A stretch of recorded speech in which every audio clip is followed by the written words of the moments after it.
Maravilha, então, bora lá, né? Vamos, vamos entender um pouco do porquê de uma aula de inteligência artificial. A gente está falando da análise de dados e a gente está utilizando algoritmos de aprendizado de máquina ou machine learning, né? Junto com uma biblioteca da linguagem Python chamada Pandas, né? A gente tem algumas formas de, de, de se falar de inteligência artificial, aprendizado de máquina, né? Quando a gente está falando dessa aprendizagem de máquina, você tem aprendizagem, antes o aprendizado de máquina tinha um nome aprendizagem estatística, né? Era um campo da estatística, que é um campo de predizer lá para frente o que pode acontecer. Então, o que a gente fala aí, que é inteligência, é aplicação estatística pura. Se você não gosta de estatística, mas gosta de inteligência artificial, reveja seus conceitos, né? Que, na verdade, você está gostando de estatística sem saber. Então, vamos lá, né?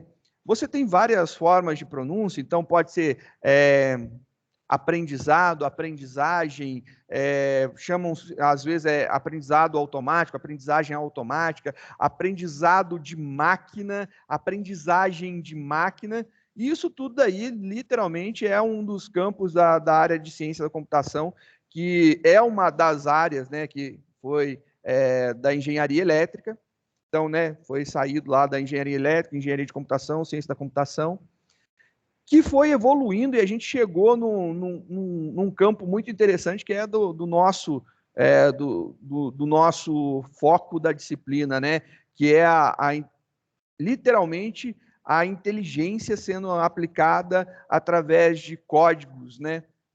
E aí a gente tem algumas coisas do aprendizado de máquina, que eu vou chamar de machine learning ou de ML, né?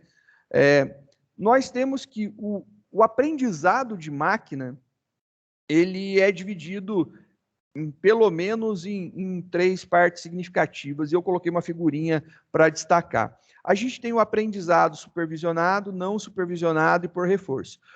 Por enquanto, a gente vai focar no supervisionado. Se der tempo, a gente vai para os outros. Mas o supervisionado vai ajudar bastante a gente.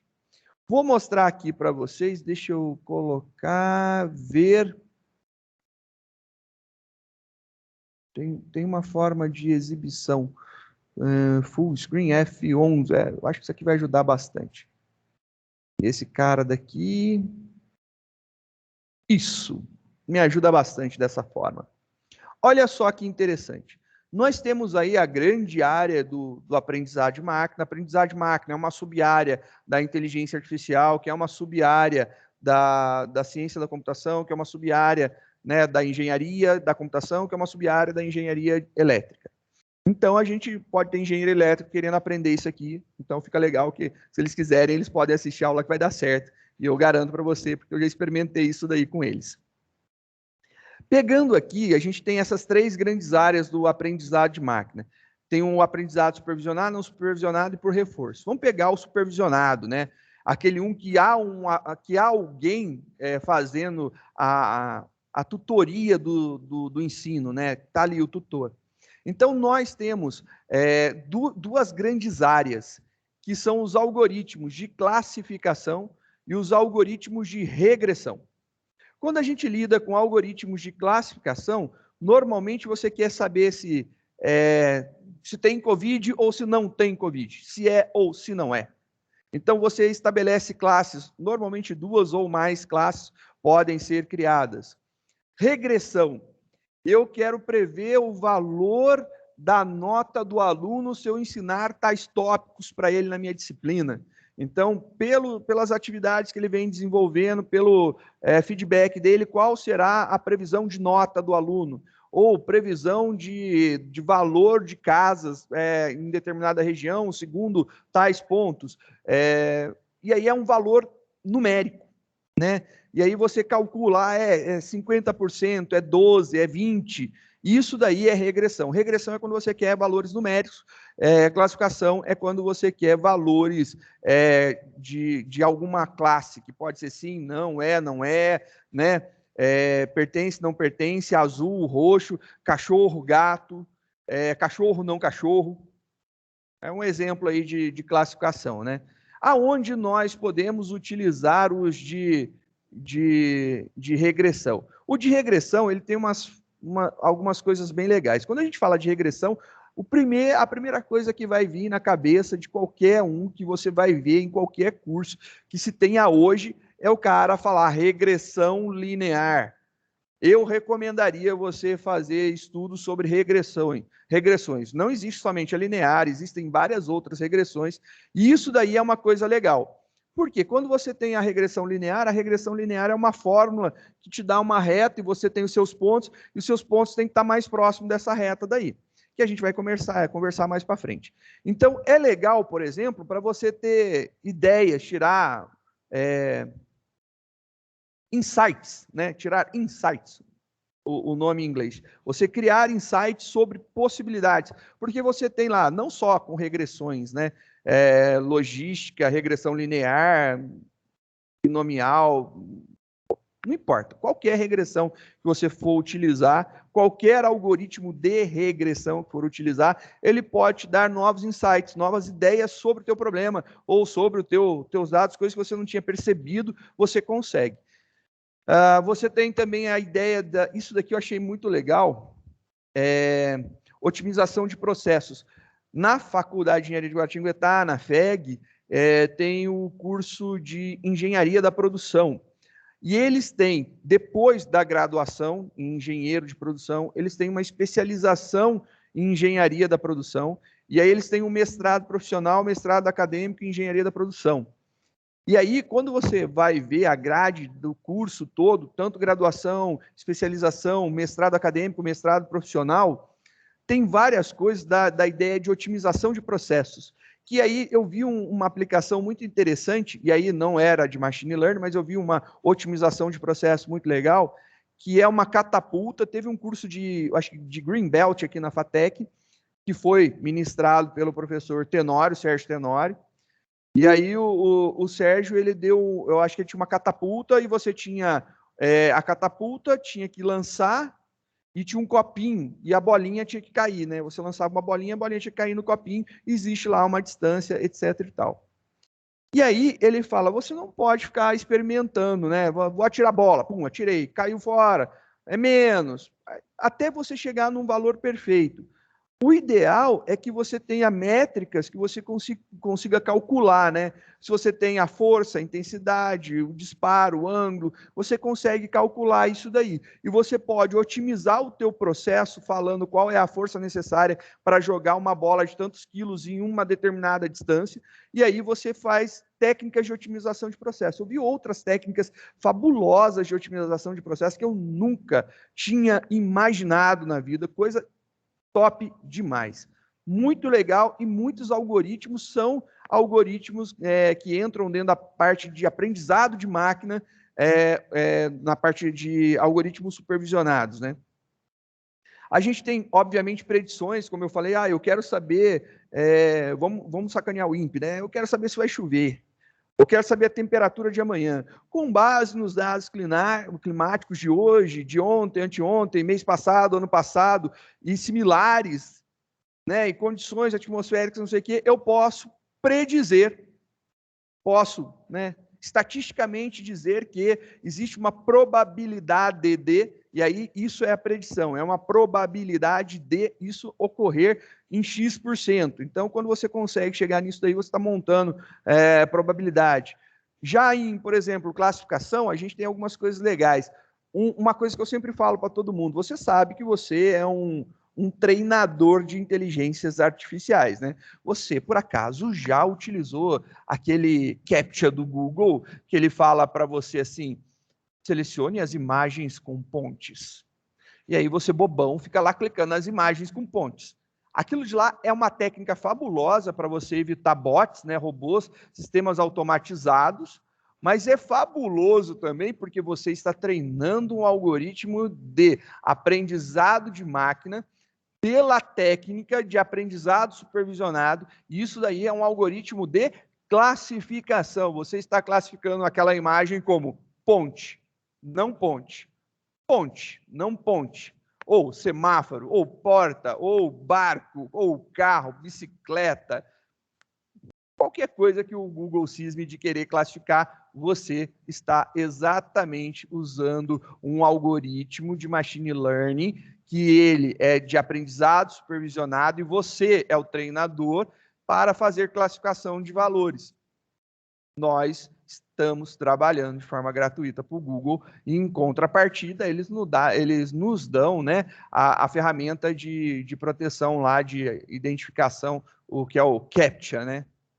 Nós temos a possibilidade, por exemplo, de classificação através... Eu vi um negócio muito bacana no início da pandemia, radiografias de pulmão de pessoas que tinham o pulmão limpo e não... Limpo não, deixa eu corrigir. De radiografia de pessoas que tinham... que não tinham Covid e de pessoas que tinham contraído Covid. Então, é radiografia de não Covid e radiografia de Covid. E aí você pode fazer o diagnóstico através da radiografia e identificar se aquela imagem daquela radiografia tem Covid ou não tem Covid. Então, classificação dá para fazer isso daí, né? Você pode fazer também classificação... Detecção de fraude é um negócio legal. Deixa eu ver. Um exemplo bacana. Você nunca fez compras no teu cartão de crédito de valores acima de, sei lá, de 200, 300 reais. De uma hora para outra, mesmo você tendo limite, surge uma compra num valor alto, ou sei lá, R$1.000, R$2.000, em um local que você costumeiramente não está. Será que teu cartão não foi clonado, ou foi roubado, ou né, alguma coisa? Detecção de fraude é uma possibilidade de verificar se o teu cartão não está sendo fraudado de alguma forma. Então, tem várias possibilidades interessantes, né? Vou focar, por enquanto, depois a gente volta na imagem para a gente conversar mais, mas, por enquanto, nos algoritmos de aprendizado supervisionado, né? Então, vamos lá. Vamos ver aqui algumas coisas importantes, né? Os algoritmos de machine learning supervisionado, como eu disse, divididos em classificação e regressão, tem algumas coisas que são muito legais da gente verificar neles. Quando a gente está falando de classificação, a gente quer prever categoria, né? Dado alguma coisa, eu quero ver se é ou se não é. Por exemplo, é um bom pagador ou não é um bom pagador? É um bom aluno ou não é um bom aluno? E aí, por que é interessante o bom pagador e o mal pagador, saber quem é bom pagador e quem não é bom pagador? Por exemplo, para verificar se eu posso fazer empréstimo. Eu posso fazer um empréstimo para esse cara? Pô, ele tem um histórico de bom pagador. Provavelmente vou ter, né? Ele vai me pagar. Ele tem histórico de mal pagador. Cara, vou emprestar pouco porque aí eu não tenho prejuízo, né? Você consegue controlar isso daí. Vamos ver um outro classificador legal. O de Covid é um classificador muito legal para verificar se tem, se não tem. Só que quando a gente começa a falar assim, existe um teste que você vai lá na farmácia, você faz, e ele te dá um resultado para Covid, né? Que ele te dá o resultado em alguns minutos. Só que o teste de sangue demora 7 dias, cara. Por que um teste rápido e o outro demora tanto tempo? Qual que é a diferença de um para o outro? Essa grande ideia das diferenças do teste entram perfeitamente no que a gente vai conversar. Por exemplo, existem alguns testes que a gente precisa... eu vou reformular.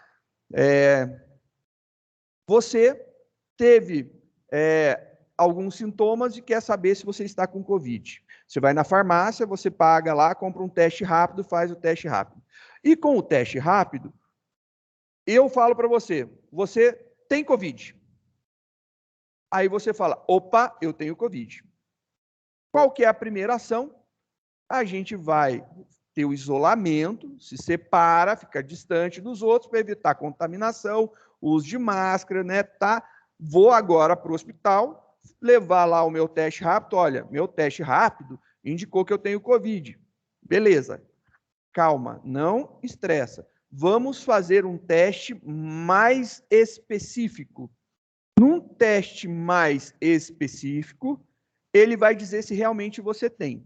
Então, é melhor eu dizer para você, você não tendo Covid, você é uma pessoa saudável sem Covid, que você está contaminado e você se protege e protege os outros que estão ao seu redor, ou você, contaminado, eu dizer para você que você não tem e você sai espalhando para todo mundo e aí causa problema gigantesco para um monte de gente.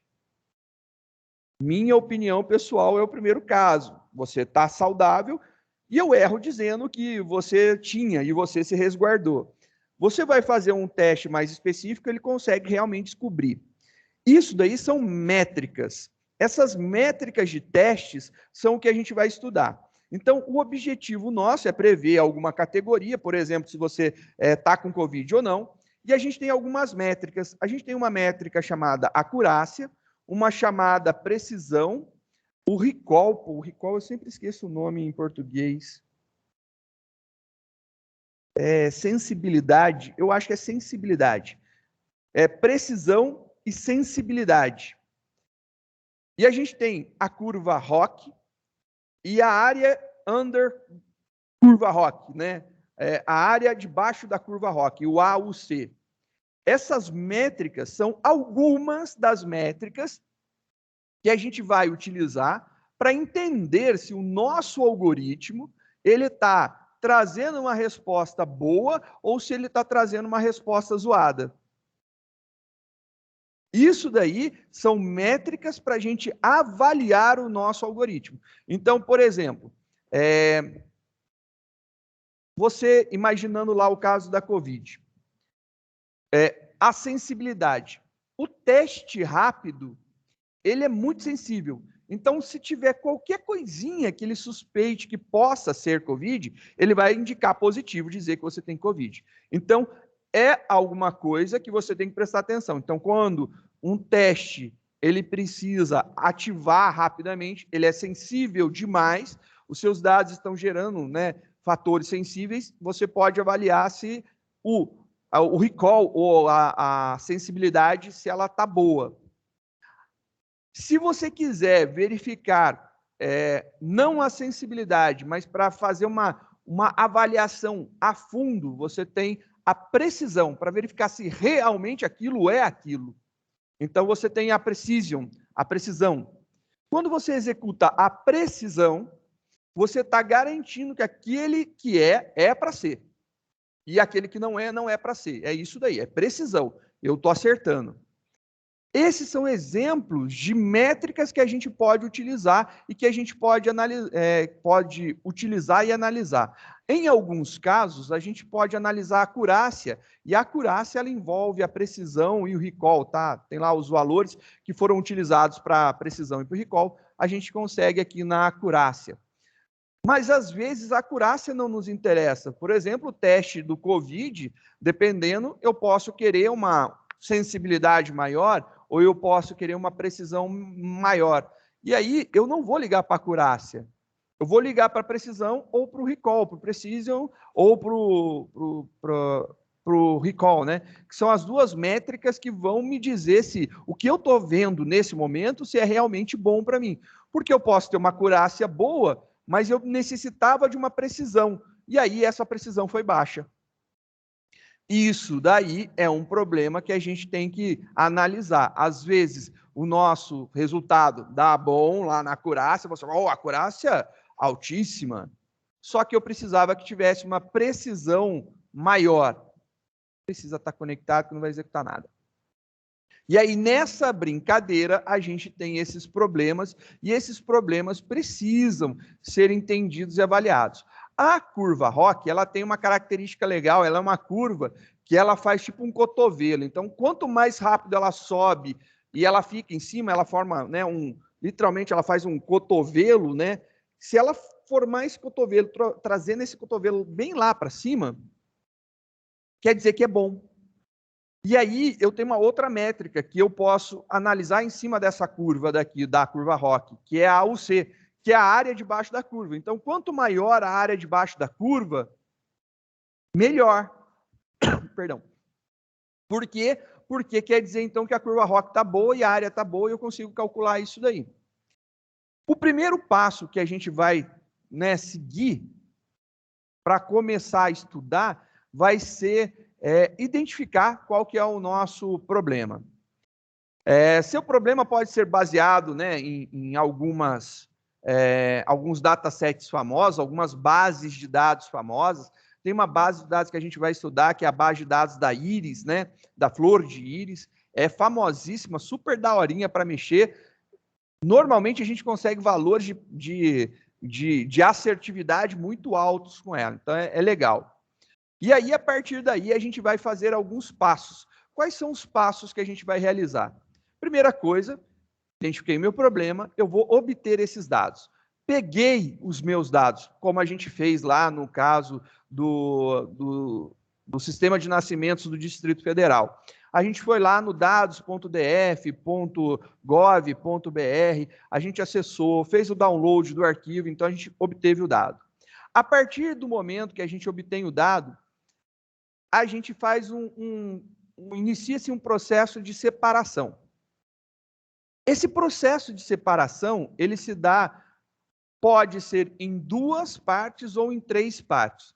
Primeiro, vamos pegar lá os seus dados todos, os dados, né, os originais, você vai dividir ele em 2 partes. As 2 partes é uma parte para treinar o teu algoritmo de aprendizado de máquina, por isso, para treinar, você precisa de dados para treinar o seu algoritmo. E depois que você treinou o seu algoritmo, você vai pegar algum conjuntinho de dados e vai testar para ver se aquilo que você treinou está valendo.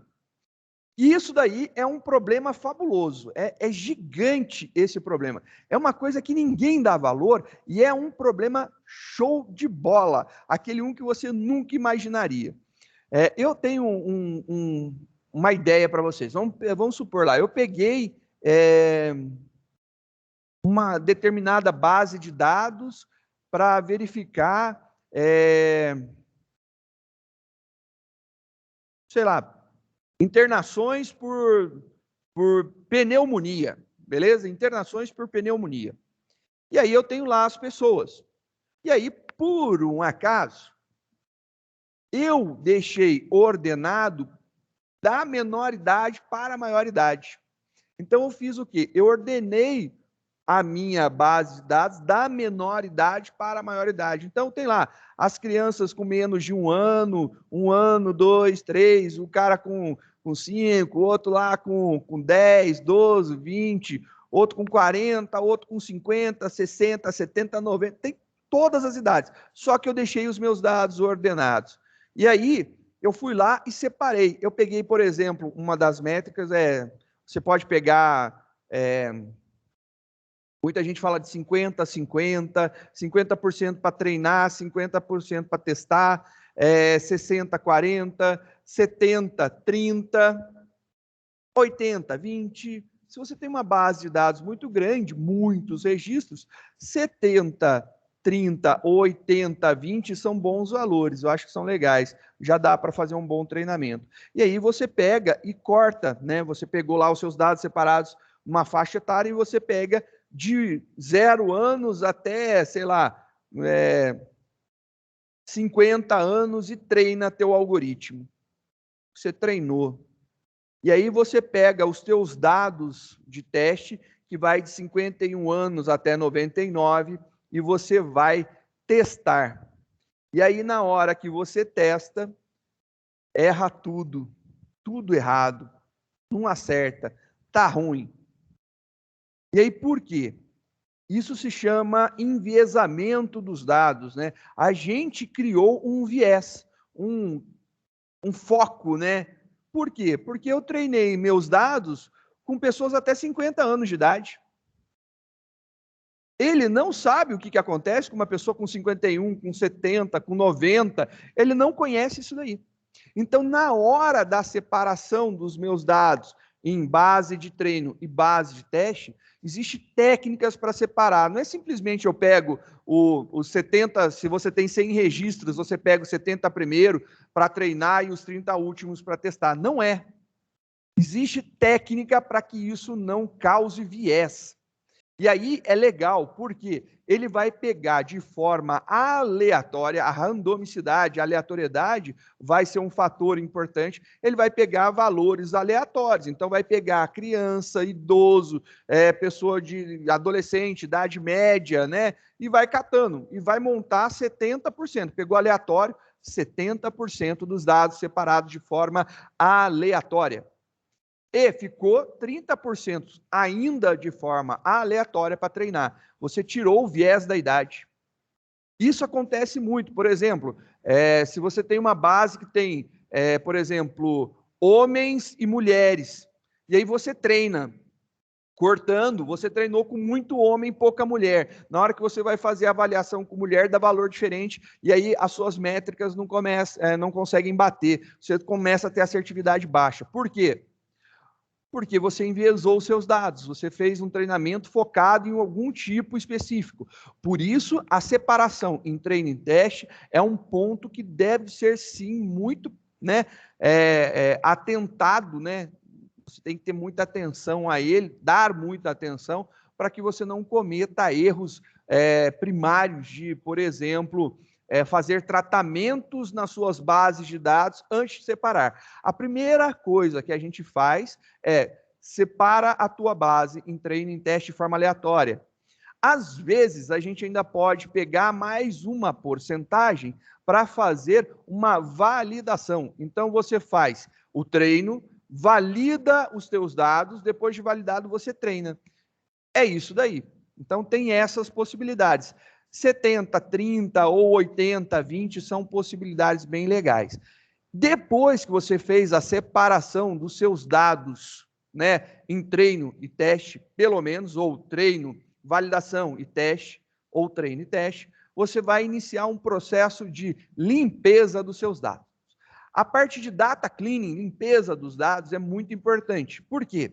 Existem algoritmos que não conseguem trabalhar, por exemplo, com dados vazios. Você tem que ter dados, ele não pode estar vazio, não pode ter um dado ausente. E aí o dado ausente pode ser tratado de várias formas, que é outra discussão grande. Por exemplo, você pode excluir essa linha toda. Então, tem lá, está faltando um dado em uma determinada linha. Excluo a linha. Tiro aquela linha da minha contagem, da minha base de dados, não conto mais com ela. Eu posso tentar fazer um preenchimento. E aí você pode utilizar, por exemplo, média móvel, média, valor mediano, qualquer uma das técnicas para preenchimento. Existem algumas técnicas mais avançadas que usam algoritmos de inteligência artificial, de aprendizagem de máquina, para preencher esses missing, né? Esses espaços vazios. Depois que você fez isso daí, é muito importante, então, você começar tirar as colunas que não devem de ser utilizadas. Por quê? As colunas que não vão ser utilizadas, elas têm que ser removidas. Você tem que tirar elas.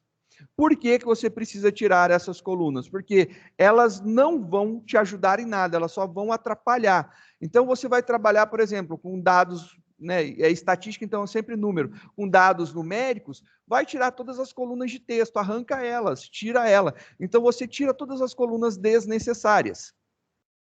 Após o processo, né, que você tirou lá as colunas desnecessárias, verificar novamente se com essa retirada, né, se tem algum dado faltante, alguma coisa, e tentar fazer o preenchimento. Se não, continuar o processo. A gente tem agora algumas variáveis, como eu falei, a gente tem o problema de ter que lidar com coisas contáveis ou números, né? E aí, por exemplo, eu tenho ali um primeiro exemplo de variável, né? Então, eu tenho red, green, blue, red. São textos. Eu posso fazer um mapeamento desse texto em um número. Eu transformo o que é string, o que é caractere, em um número, represento isso aqui por um número. Então, eu vou fazer esse encoding dos meus dados, eu vou fazer essa codificação dessa coluna em uma coluna numérica para facilitar a minha vida. Feito essa transformação, a gente deixou de ter dados textuais e passamos a ter dados numéricos. Com número, a gente pode fazer conta. Outra coisa importante é, por exemplo, nós temos aqui uma coluna que tem os animais de estimação. Gato, cachorro, tartaruga, peixe, gato. E eu preciso transformar isso daqui de alguma forma. Eu posso fazer um crosstab, né? Eu pego os dados que estão em linhas e transformo em colunas. Então, de linha virou coluna. Existem, né, ferramentinhas show de bola para fazer isso bem rápido. Então, eu criei uma coluna para representar gato. Então, aonde é gato? Aqui é gato, é 1. Aqui é dog, não é gato, não é gato, não é gato, é gato. Próximo, a gente pegou dog, cachorro. Esse daqui não é cachorro, não é, não é, não é. Tartaruga, não é, não é, é, não é, não é. E assim a gente vai fazendo até o final. Criamos, então, mais colunas, a gente cria mais colunas com dados numéricos que a gente pode utilizar para fazer o nosso processo. Então, a gente transformou dados textuais em dados numéricos. Essa daí é uma técnica que a gente vai precisar aplicar para tratar os nossos dados. Depois que a gente fez tudo isso, a gente tem que separar a nossa variável alvo das nossas variáveis features, das nossas variáveis que vão nos levar ao nosso objetivo, né, ao nosso alvo. Então, a gente já tem aqui, os dados já estão separados em treino e teste. Agora, eu vou separar em X. X são suas features, as suas variáveis que vão te levar ao teu objetivo, as suas características que levam ao seu objetivo. E no Y tem qual é o seu objetivo. E você vai fazer isso tanto para o treino, como para o teste. Então, vai ter um X do treino, um Y do treino. Vai ter um X do teste, um Y do teste. Peguei, separei treino e teste, separei o treino e teste em X e Y, cada um deles. Então, a gente tem essas separações. Por quê? Eu vou utilizar esses dados daqui para chegar nesse daqui. Então, com base nisso daqui, eu chego nisso daqui. Depois, se eu testar com isso daqui, ele tem que dar isso daqui de resposta. O dado objetivo, nossa feature, o nosso target, não pode estar no treinamento. Eu não posso treinar os meus dados com o que eu quero. Ele tem que se descobrir sozinho. Ele tem que, dado esse valor, você tem aquela resposta. Dado esse valor, você tem aquela resposta. Dado esse novo valor, e esse novo valor, e esse novo valor, eu tenho essa resposta. Isso aqui está certo? Se deu 1, beleza, deu certo. Deu 0, está errado. Então, a gente começa a avaliar isso daqui, né? Nós temos alguns algoritmos, né, de aprendizagem de máquina supervisionada, de classificação, que eu separei aqui. Não é regressão linear, é regressão logística, porque linear não é de classificação, regressão logística, análise de discriminante, árvore de decisão, decision tree, vizinhos mais próximos, né? KNN, como é? Esqueci. O SVM, que é o Support Vector Machine, que é o vetor de máquinas de suporte. Não sei, uma tradução boa.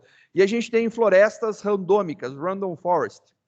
E aí, com base nisso daqui, a gente vai executar estes algoritmos seguindo estes passos para obter uma matriz analisar uma matriz de confusão e avaliar se as nossas métricas, se elas chegam no nosso objetivo e quão próximo do nosso objetivo ela chega. Se aí a gente conseguir fazer isso, a gente vai trabalhar e chegar em valores que são exatamente os valores que a gente precisa ou que ajustes a gente precisa fazer para chegar mais próximo, né? Então, será isso daí os próximos passos nossos, avaliar todas essas etapas, separando, limpando, vendo, e aí a gente vai trabalhar nossas próximas bases de dados. Beleza?